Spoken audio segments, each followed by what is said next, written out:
Ama ko po ay. Babalik na naman po si Coco po ay. Ngayong Sunday po, manananghalian na naman po tayo. Ito po, ang niluto ko po, bila po sa palengke. Ito po, may tilapia, yung malaking tilapia. Pinirito ko na lang. Itong isda. Tapos, nagkilaw ako ng parang ampalaya. Kaya po, ito. Ihahalo natin dito sa kanin. Yan po. Ito po, bago po tayo mag-start, manalangin muna po tayo. Thank you, Lord. Muli-muli ako yung bini-blessing sa araw na ito. At meron din naman po ako ulit na kakainin. Alam ko po, Panginoon, lahat ng meron ako ay sa inyo din po nanggagaling. Kaya po, pinapasalamatan ko po ang lahat-lahat kung ano mo natatanggap ko sa aking buhay.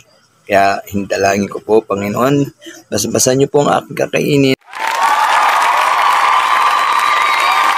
Niyo po ang aking kakainin at gawin yung aking kalakasan ng aking katawan upang magamit ko sa araw-araw. Amen. Lahat po yan ay tinataas ko sa pangalan ni Jesus at mahal na ina.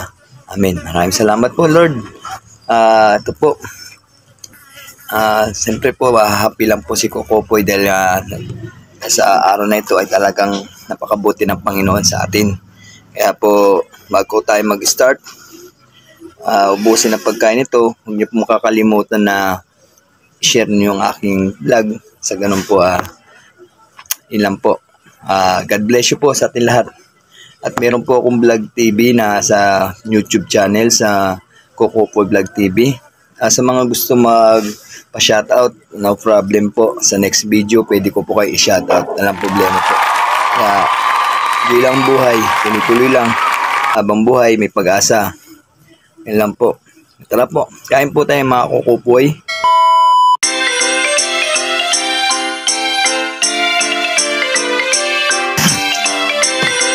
Itong ulam.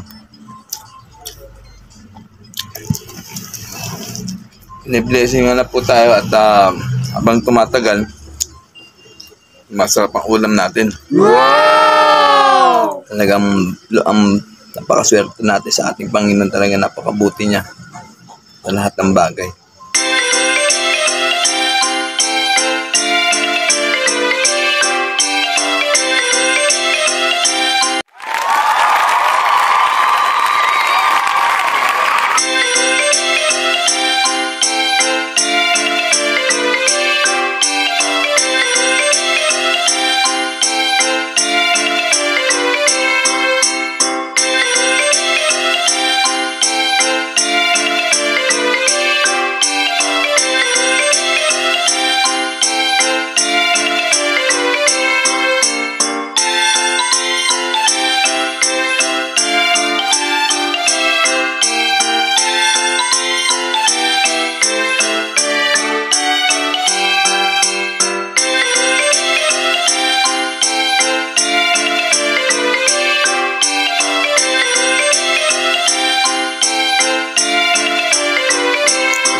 Ano mga kukupoy, hanggang dito na lang Inuulit ko, siyempre, hindi ko kakalimutan na magpasalamat si Diyos ulit sa araw na ito. Blessingan tayo. At sa mga followers ko, hindi lang ako humihingi ng gabay, kundi hinihingi ko rin ng gabay ang lahat ng followers ko dyan at pamilya ko na ingatan sa araw-araw. Pagpalain kayo at God bless you. Bye-bye. Thank you very much.